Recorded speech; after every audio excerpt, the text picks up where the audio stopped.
Our war on British tyranny begins tonight.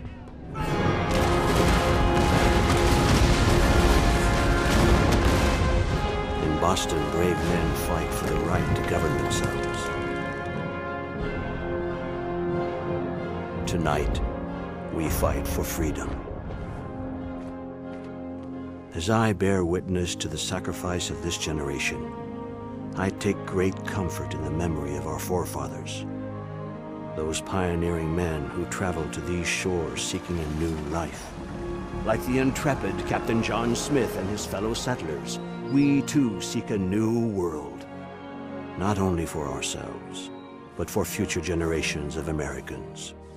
As I look back on their endeavors, at the unknown dangers that awaited the pioneers over every rise and behind every tree, I am reminded that I play but a small part in a much greater story.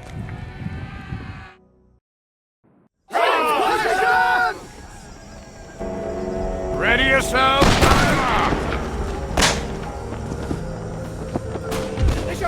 Stay behind cover, men!